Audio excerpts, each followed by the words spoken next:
Alhamdulillah, thumma alhamdulillah, wa ma taufiqi wa atisami illa billah, alaika tawakkaltu wa ilaika unib.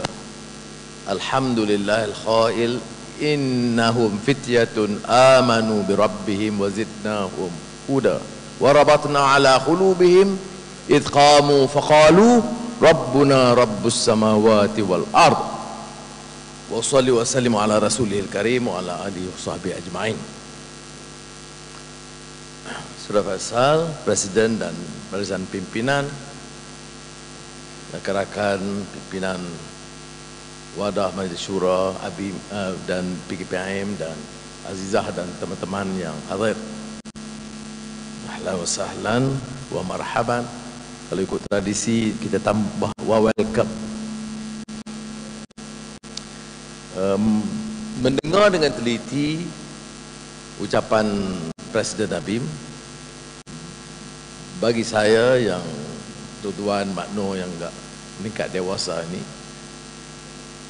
kita rasa lega dan rasa bahagia sebab beliau sebenarnya menunjukkan tahap kematangan dan pendewasaan gerakan ini. Memang benar di negara kita ini, kita di antara mempelopori isu Islam dalam masyarakat majmuk. Mana Maluti memperingatkan saya pidato itu, dan pidato juga itu dibahaskan sebelum itu dalam musyawarah kepimpinan, kerana kita tidak bicarakan bukan Islam dalam negara Islam. Kita tidak bicarakan hak Islam dan hak bukan Islam, tapi kita menerima kenyataannya di Malaysia ini. Bagaimana dalam masyarakat majmuk ini kita tangani permasalahan yang berliku, mencabar dan kompleks dengan meletakkan asas dan pandangan Islam. Jadi bagi kita dari awal, kita boleh bicarakan soal cosmopolitan atau plural atau multiracial, tetapi yang kita usahakan dalam gerakan ini adalah penegasan semula, reassertion keyakinan kita, keimanan, akidah, akhlak dan juga kefahaman tentang konsep-konsep nilai yang harus dibati. Reassertion of our faith, moral and ethical values, dan dalam masa yang sama menegaskan semula prinsip-prinsip yang harus menserasi dengan Islam dalam konsep kefahaman kita. Jadi tanya, saya tidak mampu mengupas, menelurusi, mencerakin seindah saudara Presiden. Tapi izinkan saya umpamanya menyebut bahawa walaupun usaha-usaha ini murni diteruskan, tapi negara seperti mana saya ucapkan dalam muktamar tahun lalu itu berdepan dengan kekacauan, kecamukan dan juga kegalauan pemikiran. Apa maksudnya? Kekeliruan mendasar tentang konsep-konsep murni. Sehingga sekarang ada yang mencurigai bila kita sebut plural, atau kita sebut multiracial, atau kita sebut cosmopolitan, seolah kita harus defensif. Sudah, rakan Islam seperti Abim harus mendepani pemikiran ini dan punya courage dan keberanian mengolah, kerana ini permasalahan semasa yang harus kita tangani. Saudara, Presiden menyebut tentang konvivensia, dan saya masih ingat ucapan saya di Georgetown University masa menerima President's Award. Kesanggupan kita membicara soal yang sukar diterima oleh Barat pada ketika itu, bahawa soal keupayaan membincang secara terbuka fahaman agama kita bersama dengan penganut agama yang lain yang dilakukan di Andalusia pada masa itu, melahirkan tokoh-tokoh besar dalam pemikir Islam, Kristen, Yahudi, dan itu harus dipelopori. Dan tidak sedikit pun dengan rasa apologetik menganggap bahwa kita bersalah kerana hanya ada konvivensia, maknanya meneruskan hujah, perbahasan, wacana bersama dengan lain-lain pemikir, filosof dari agama lain. Dan tentunya Saudara Osman Bakar yang lebih pakar dalam bidang Madinatul Fadilah Al-Farabi ini menyebut, akan menegaskan bahawa ini bukan hal yang baru. Dan diceritakan tadi tentang pengalaman setelah hijratun Nabi Muhammad SAW dari Makkahul Mukarramah ke Yathrib yang kemudian dikenali sebagai Madinah Al-Munawwarah. Ya. Kalau mengikut kupasan lama dari awal, apa dia?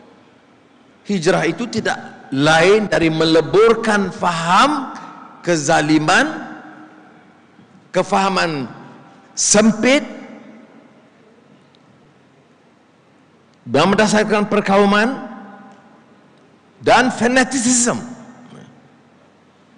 meleburkan semua faham itu dan membangkitkan pendirian ummah Islam dan ummah kemanusiaan yang juga dikupas oleh Ismail Faruqi yang menggunakan istilah yang sama yang digunakan oleh Tuan B tentang ecumenical, ketamadunan. Dan ketamadunan itu par excellence, tidak hanya dalam retorik. Seperti mana kita bicara soal maqasid syariah sekarang, bagaimana boleh kita bawa perubahan termasuk soal Islam dan tidak melihat kerangka besar tentang maqasid itu sendiri. Maqasid itu sendiri, matlamat atau higher objectives of Islam itu tidak meminggirkan prinsip apa?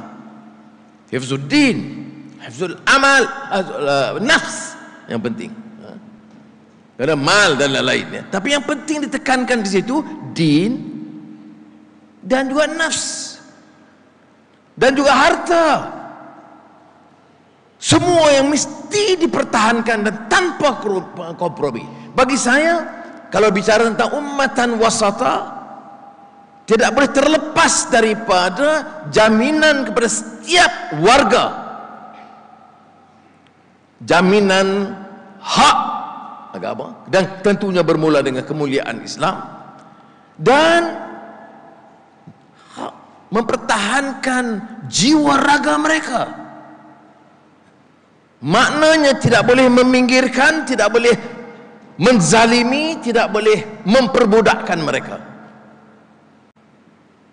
termasuk harta, kekayaan, maruah dan sebagainya. 31 Ogos kemerdekaan, semalam 16 September Hari Malaysia. Tentunya saya juga mengambil peranan menyampaikan pandangan saya tentang merdeka. Dan konsep ini pun walaupun dijadikan slogan perkasa, tetapi tidak semestinya dihayati. Sebab itu dalam kupasan-kupasan ini saya bawa semula memperingatkan rakyat Malaysia, Muslim dan bukan Islam, tentang surah Al-Balad, membicarakan soal negara dan soal pengangkatan martabat manusia di dalamnya. La uqsimu bihadzal balad wa anta hillun bihadzal balad. Negara dengan ujian dan tribulasi yang dihadapi oleh Muhammad SAW, tetapi persoalan yang dibangkitkan ialah bagaimana boleh mengangkat darjat dan martabat umat di situ. Falah tahamal aqabah wa ma adraka mal aqabah fakku raqabah. Bagaimana boleh kita mengangkat aqabah itu, mengangkat ke darjat yang lebih tinggi, mendaki dari peringkat yang rendah bermula dengan fakku raqabah. Ada yang bicara kupasan-kupasan tentang membebaskan hamba abdi.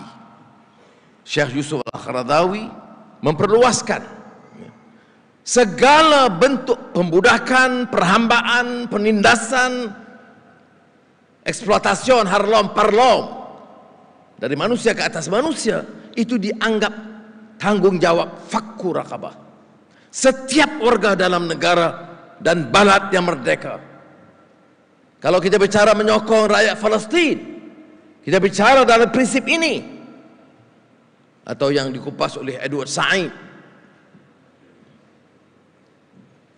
mengelakkan daripada sikap menghambakan di antara manusia, menindas mereka, dan tanggung jawab membebaskan setiap warga berdasarkan prinsip hak. Apakah kita setelah merdeka 6 dekad dan Hari Malaysia setelah lebih 5 dasawarsa itu dapat menjamin, pertama, menghayati dan memaknai maksud merdeka, yang juga konteksnya kepelbagaian.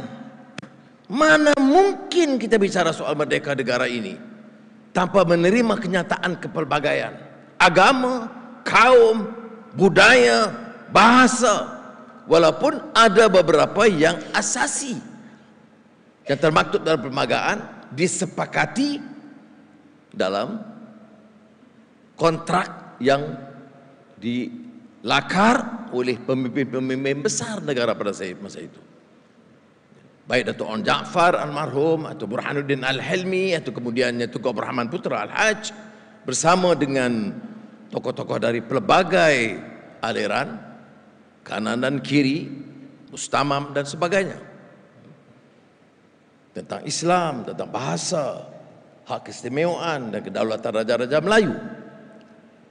Tetapi persoalan yang utama, apakah kemerdekaan itu berarti mengangkat martabat manusia dengan pertamanya membebaskan mereka dari segala bentuk penindasan, memperbodohkan mereka. Sikap rakyat negara merdeka, tetapi pemikirannya itu diperbodohkan kerana dipadamkan kenyataan dan diremehkan isu-isu besar. Dan tanggung jawabnya bukan sahaja tanggung jawab orang politik, ini tanggung jawab masyarakat, elemen yang sedar. Marhum sahabat kita Siddiq Fadil di antara pengungkap isu-isu ini yang sangat mengesankan. Bagaimana kita boleh meneruskan usaha pencerahan ini? Jadi bagi saya, tanggung jawab kita, kerana kegalauan yang saya sebutkan tadi itu merebak. Pencerahan, kesedaran Islam itu meluas, tetapi kefahaman yang lebih substantif itu masih ditunggu dan dinantikan. Kita berjaya lebih dari membentuk form. Semua orang bicara tentang Islam, Islamisasi, dakwah, parti Islam, badan Islam, itu seolah-olah bunyinya lunak. Tetapi perbicaraan tentang yang substantif itu, tentang akhlak, tentang nilai, kacau bilau, galau, keliru dan berkecamuk pemikirannya. Soal asas tentang hak manusia, baik orang Melayu yang majoriti miskin, yang tak terbela, tetapi terpukau dengan slogan-slogan. Slogan hidup Melayu, slogan ketuhanan Melayu, dan formnya dengan songkok, dengan tengkolok dan keris.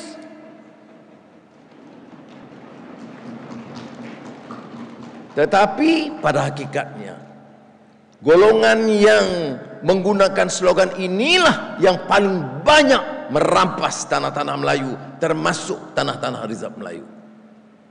Golongan ini juga lah ia telah merampok seluruh khazanah negara,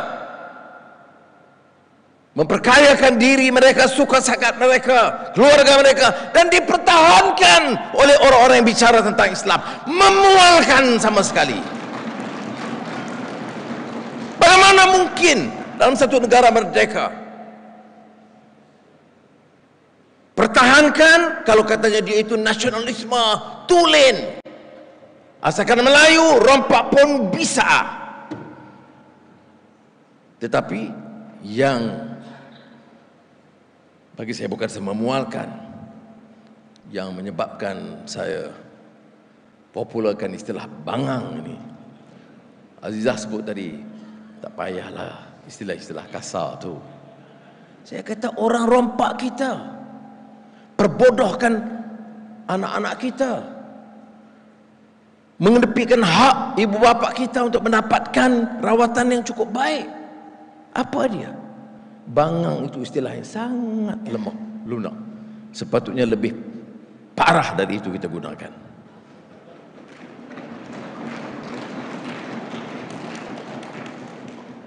Saya beri contoh. Kalau bicara soal Islam atau Melayu berdegar-degar, agak komputer. Kalau filem Bollywood dulu, Shami Kapoor dia menjerit Jangli itu, macam nak pecah dewan. Tetapi perjudian pun bukan dikurangkan, ditambah. Dan suara-suara yang gegak gempita itu tak semena-mena hilang. Jadi sebab itu saya katakan, yang disebut al-Islamu ya'lu wa la yu'la alaihi itu tak jadi. Yang jadi itu al-parti atau al-kursi, bukan al-Islam.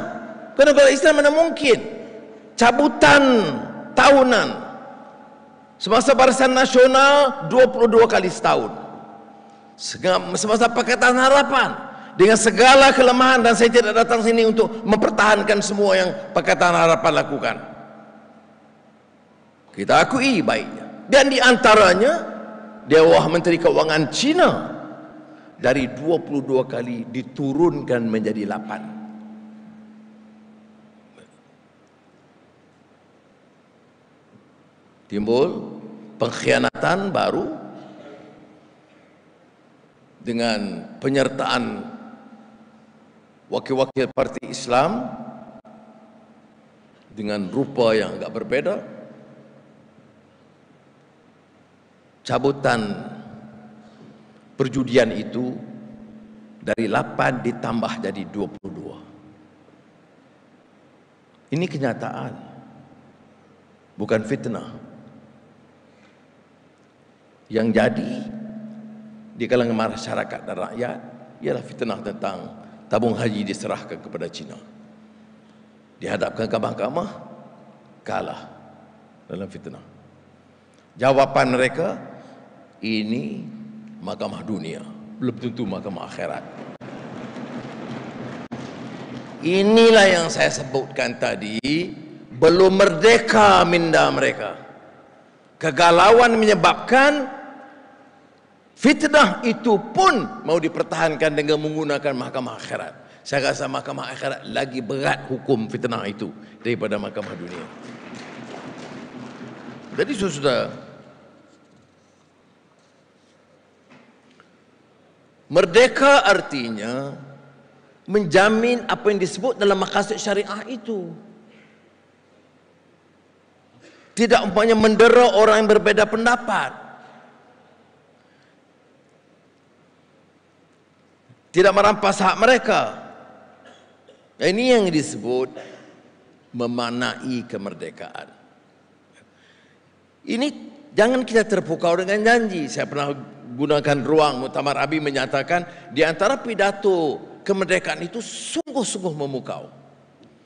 Jawaharlal Nehru dalam Tryst with Destiny, di antara ucapan yang bagi saya cukup memukau lah. Katanya apa?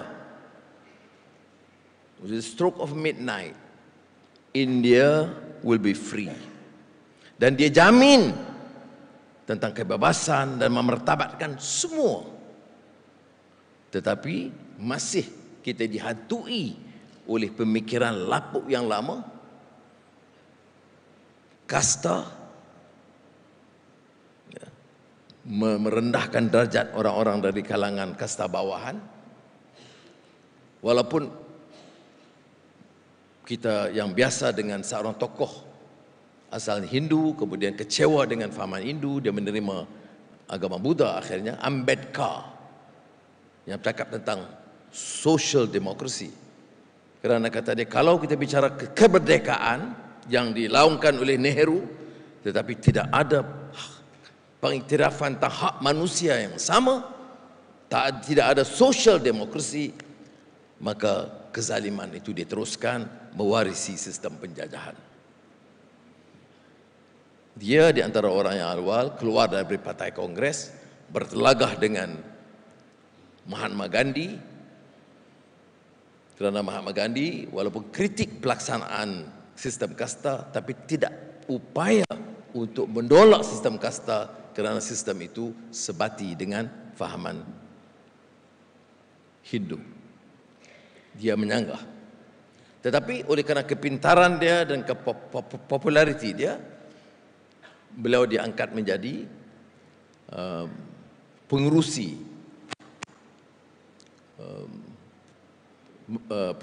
jawatankuasa membentuk atau mencerahkan perlembagaan India. Sebab itu perlembagaan India itu agak aneh. Di antara yang paling kuat menekankan soal demokrasi seutuhnya, soal kemanusiaan, hak kemanusiaan, kebebasan, itu cukup kuat. Walaupun generasi berikutnya kadang-kadang mengenepikan, meminda dan melunturkan semangatnya dibawa oleh Ambedkar. Indonesia, Insinyur Soekarno,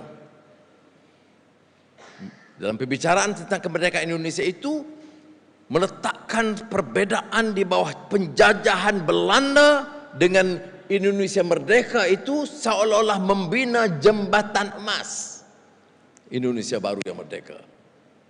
Dan Soekarno seperti kita tahu memang pemidato yang mampu memukau rakyat, tetapi tidak tercapai dari sudut kemerdekaan dan persamaan, dari sudut terutama sudut ekonomi. Muhammad Ali Jinnah dalam pidato beliau tahun 1948 kalau salah saya di Majlis Permusyawaratan Rakyat Parlimen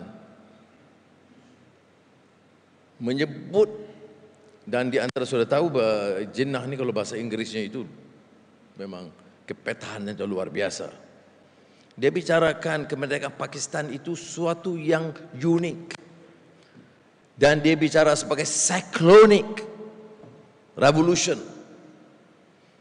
Tapi dia berikan beberapa peringatan tentang dua darjat ini. Dia bicarakan tentang bahaya ancaman tentera mengambil alih dan mengatakan bahawa negara Pakistan itu akan selamat kalau tentera itu kembali kepada barak mereka. Sesuai arti kemerdekaan ini harus ditelusuri dengan lebih teliti. Kerana kemerdekaan pada slogan itu hanya kemerdekaan pada golongan elit. Tukarlah Perdana Menteri berapapun dan parti berapapun, yang berkuasanya golongan elit. Kedudukan mereka terjamin, kekayaan mereka terjamin, pendidikan anak-anak mereka terjamin. Tapi bagi rakyat tidak begitu. Dan mereka survive semata-mata kerana menimbulkan pembenturan idea dan dasar menggunakan sentimen kaum dan agama. Tapi yang akhirnya dipertahankan itu hanya kepentingan golongan elit. Sebab itu kita harus peringat, Kalau betul mau merdeka, maka yang harus merdeka itulah bukan saja negara, bukan saja kursi pimpinan, tetapi merdeka rakyat jelata yang banyak, termasuk semua kaum dan semua agama. Kalau tidak kita merdeka betul. Dulu kita marah pada Inggris, walaupun sekarang tak ramai yang marah pada Inggris. Marah pada Inggris sebab apa? Menjajah negara kita. Ada profesor kangkung yang mengatakan negara Malaysia tidak pernah terjajah. Gubernur Jenderal itu lebih mulia daripada raja-raja memerintah. Sistem pendidikan dia robah, sistem ekonomi dia tentukan, sistem budaya masyarakat, pahaman agama, semuanya dia rombak. Dan bukan jajah namanya. Apa itu? Apa dia? Itu yang saya katakan, kegalauan pemikiran ini meruncing. It's no longer what I have asserted earlier about the juxtaposition of ideas between groups and communities. It's beyond that. It's not only juxtaposition of ideas, but ideas that have been that succeeded in formulating policies and determining our thinking, a thinking of a captive mind, yang pernah dijelaskan oleh Hussein Alatas, ya. Captive mind bukan saja dalam pemikiran politik, tetapi juga dalam development studies. Sebab itu saudara, saya nak rumuskan supaya saudara boleh bahas ucapan Faisal. Saya hanya memberikan, dia beri matan, saya bagi syarahnya sikit. Sebab itu saudara, saya sebut tadi, ya, dari balat itu mengangkat martabat kita dengan membebaskan. Bukan membebaskan orang Islam yang ditindas, semua, ya. Kerana kalau kelompok yang paling ramai miskin Melayu dan Bumi Putra Sabah dan Sarawak, tapi lebih teruk kedudukannya India, walaupun jumlahnya tidak ramai ketimbang orang Melayu. Apakah mungkin kita jadi ummatan wasata, Syekh Faisal? Sekiranya kita hanya membicarakan satu kaum dan satu agama, bahawa di mana letaknya litakunu syuhada 'alan nas? Kerana contohnya kepada manusia. Maka wasatiyah yang kita katakan awsatuha itu menjamin bukan saja iman dan ilmu, akal dan kalbu, rohani dan jasmani. Itu ucapan Abim saya dulu. Tapi kita kembangkan man and nature. Man and nature. Kita kembangkan faham kemanusiaan dan keadilan semuanya. Kau tidak jadi contoh macam mana? Contoh kerana kita warak dan dari Raja Melayu saya ditukar jadi jubah. Itu contoh. Contohnya itu kerana keupayaan kita mentadbir dengan adil. Contohnya kerana kita sederhana dalam hidup kita. Contohnya kita tidak merupakan fasad fil ardh. Kemufsadan yang berlaku, sama ada pembalakan, rusak bukit bukau semua. Dan bila banjir, tak ada kena-mengena dengan pembalakan. Dan ada yang bangang masih terima kenyataan sebegitu rupa. Jadi saudara-saudari yang saya kasih sekalian, kita kena faham. Sebab itu saya katakan, kekuatan Abim itu bukan saja mendepani dan berani, tetapi mendepani pemikiran. Tapi pemikiran bukan semestinya semuanya baru.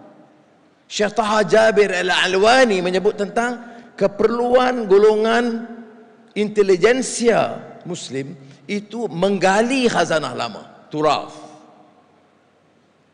classical knowledge, ya. Al-Junaid ada ni, dia itu boleh dikupas lebih baik. Tapi maknanya ini Khairuddin, tak mungkin kita hanya bicara tengok Quran hadis kemudian kupas ikut kita. Itu yang jadi kacau bilau sekarang ni. Parti ini kata parti ini kafir, parti ini pula kata yang ni kafir, Tun Mahathir pun sambut juga orang ni pula kafir. Ni amanda di Malaysia ni. Abim daripada awal pasal bila timbul soal kafir mengkafir ini ataupun mengelirukan sehingga timbul dua imam, dua masjid, dua kabilah dari awal Abim. Dan yang menariknya marhum Syekh Fadil Noor yang masa itu sudah pun naik Presiden naik Presiden PAS, masih hadir dalam syura kita dan memutuskan untuk mengeluarkan kenyataan yang tegas menolak kafir mengkafir di kalangan sesama Islam. Saya tidak setuju kalau andaian menyinggung kafir oleh pimpinan PAS, dan saya juga tidak setuju cara Tun Mahathir menjawab mengkafir kepada yang lain. Ini bukan tradisi dan budaya Islam dan ini tidak boleh dipertahankan. Dan kupasan terbaik tentang muta'assibin adalah kitab yang dihasilkan oleh Syekh Yusuf Al-Qaradawi. Dibacarakan sejak tahun 80. Tapi masih. Dan ada yang terima, tidak sanggup menegur. Mana dia mufti? Mana ada majlis agama? Tak boleh tegur ke bab ni? Itu hal yang saya katakan mengapa turas itu penting. Kerana dalam turas kita budaya mengkafirkan ini sangat dibantah oleh ulama-ulama. Dan baru-baru ini saya sengaja mempopularkan karya Syekh Daud Al-Fathani, Munjiatul Musalli. Gitu. Karena saya bukan mengaji pondok, sekolah pondok. Tetapi saya baca semula semasa saya di penjara. Sekarang gili orang lain di penjara. Dan bila saya baca atau menelaah kitab ini, tentulah di penjara tu ada juga keistimewaannya. Hikmah dia apa? Dulu baca kalau menurut Musalli itu kerana pondok-pondok baca kitab ambil sikit. Tapi yang ni tiap baik, tiap solat sunat yang harus dikerjakan itu kita teliti dan mesti diamalkan. Baik. Tetapi yang saya katakan luar biasa dan istimewa ialah tatmim al-faidah. Dia rumuskan di akhir tentang faedah yang baik ini daripada kitab ini adalah soal keadilan. Ya, saya pun fikir Syekh Daud Fathani ini tulis kitab mengenai solat, tapi rumusan dia keadilan. Keadilan kepada orang Islam dan keadilan kepada bukan Islam. Dan dia sebut itu. Sudah tahu ini 200 tahun dulu, 15, 17 kita begitulah. Dia menulis, ya. Orang bukan Islam sangat kecil jumlahnya, tambah pula di Fathani. Orang Buddhis semuanya di utara, tak turun sangat di selatan. Tapi dia menulis tentang keadilan bagi orang Islam dan bagi bukan Islam. Jangan ambil orang dekat kita yang zalim, yang bodoh, yang tidak mau menerima kenyataan kebenaran ini. Jangan menzalimi orang Islam dan bukan Islam. Jadi sudah, dia bagi contoh umpamanya seorang Yahudi menemui Khalifah Abdul Malik bin Marwan dan menegur, wahai Amirul Mukminin, setengah orang-orang besar kamu menzalimi kami. Pertama, Khalifah tak berapa dengar, tak mau dengar. Kali kedua, Khalifah tak berapa layan.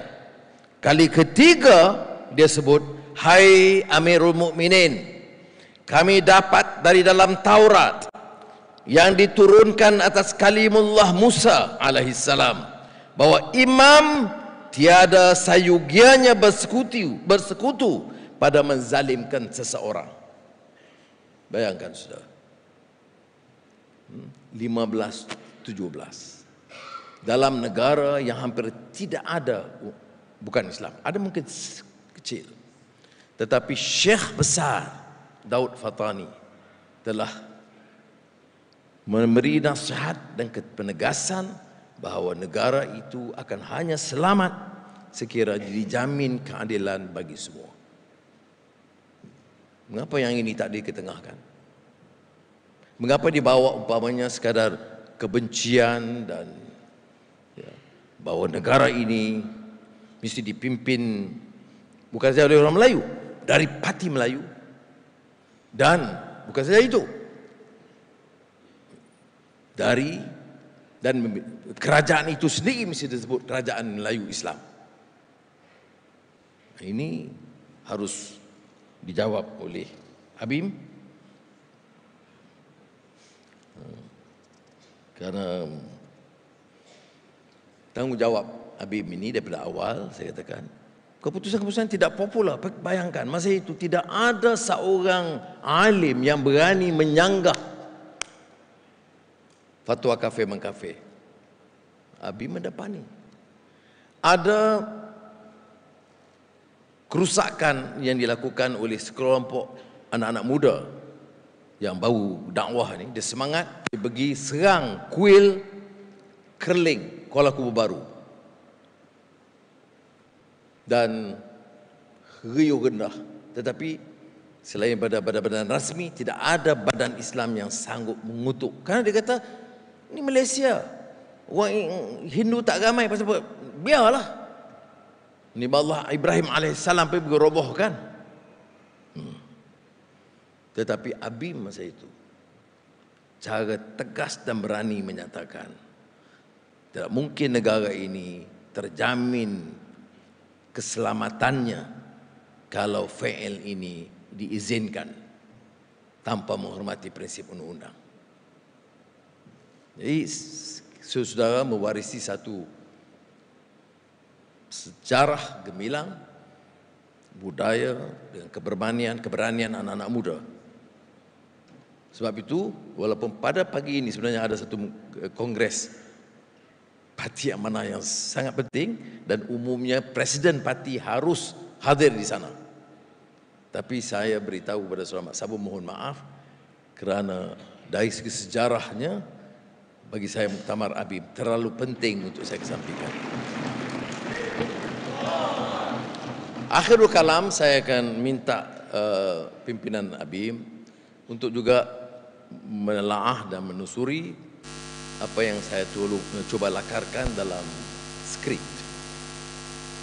yang mudah-mudahan akan siap dalam 1-2 minggu ini, yaitu untuk melihat ke depan apa maksud sustainability atau kemampanan. Bukan sama dengan kemampanan ekonomi tentang pertumbuhan dan sebagainya, walaupun Tuku Zafrul memberi kenyataan yang sangat mengelirukan. Nak kata dia tak faham, dia faham, tetapi saya tidak faham kefahaman dia.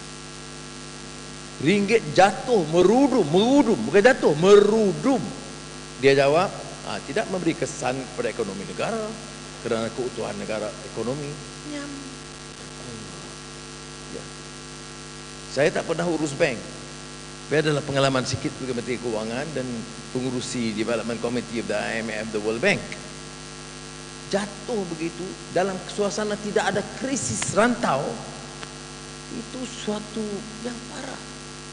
Kos makanan, barang keperluan sara hidup itu meningkat, dan import semua pertanian negara kita sudah mencecah 65-70 bilion ringgit, dan dia meningkat kerana nilai ringgit jatuh. Jadi harga kian lebih mahal.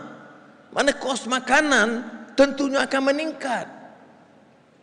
Dia jawab, tak ada kesan. Ya, tidak ada kesan bagi Pak Menteri dan pengurusi eksekutif bank yang dulu, kerana gajinya 9 juta ringgit setahun. Orang lain nak menteri darah apa? Jadi jawapan yang sangat tidak bertanggungjawab, bukan sebagai seorang Menteri Keuangan. Tidak layak seorang jadi Menteri Keuangan kalau mengenepikan permasalahan ekonomi yang besar dengan melecehkan sebagai tidak ada kesan. Penipuan kepada rakyat. Ini sebagai contoh. Sebab itu saya kata itu bukan sustainability.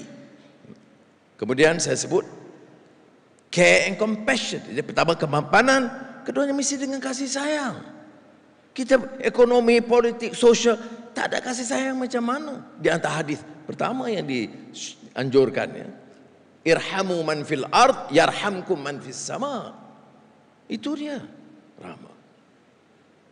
respect, menghormati orang, tak kira kelas, tak kira latar belakang pendidikan. Jangan perbodohkan mereka seolah mereka tidak tahu ekonomi. Oleh itu ringgit jatuh tak ada apa-apa, kos sara hidup tak ada kesan, gaji menteri 50-60 ribu walaupun tak ada kerja tak apa. Mana contoh? Contohnya Khalifah Umar Abdul Aziz. Amalannya itu saya katakan ada kesenjangan, bukan saja pendapatan, dari segi idea, pemahaman dan pemikiran.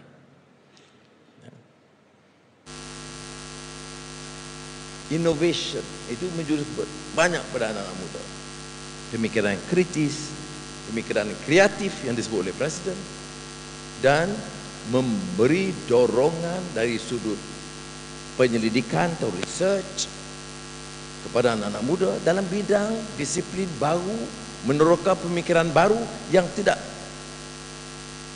tercapai ataupun dikuasai oleh generasi saya.